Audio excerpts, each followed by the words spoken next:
I know at Jane Street you mentioned you worked a lot with like ETFs and Jito, by many accounts, is sort of getting into the ETF game, whether that's through Jito Soul or through being, I mean, in we'll just say in some way, whatever ETFs look like, Jito being a very core infrastructural piece of Solana will be involved.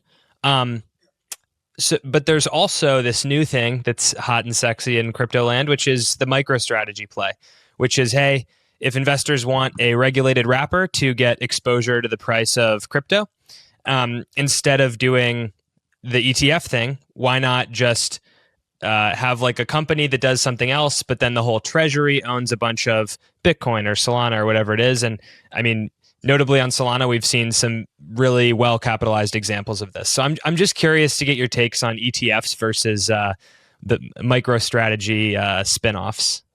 I do think the value prop is very, very, very different because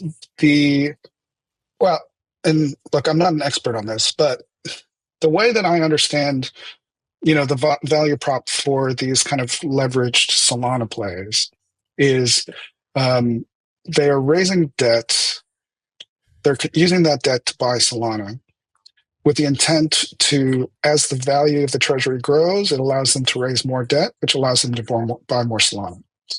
And so the early buyers of one of these companies essentially gets some sort of increasing beta to Solana versus fixed income rates versus financing rates.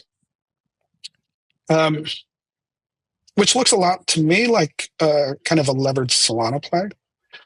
And to the extent that they can get financing at their prime broker, this might be an efficient way for them to do that. An ETF is very, very different in the sense that there are lots of protections that exist within ETFs in the sense that if something were to happen, well, and it depends on the exact structure, whether it's a grantor trust versus a 40 Act versus an exchange traded product, which is essentially a note, and that structure is very popular here in Europe.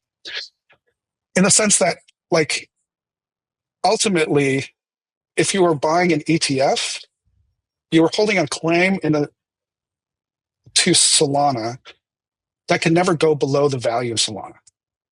Whereas if you buy some sort of levered kind of treasury play, like it's just you're buying equity and you don't have a claim to the underlying assets.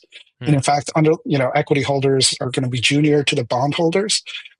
So the equity could go to zero in lots of different scenarios, not just Solana going to zero, but also like the value of the Solana going below, or the yield that they can get from Solana goes below like the cost of financing, the bond. Like if they can't meet, a coupon payment because they can't liquidate their Solana fast enough or whatever, it's just a different risk profile. And, to the extent that crypto people are kind of very risk tolerant, then, maybe that's a good way to do it.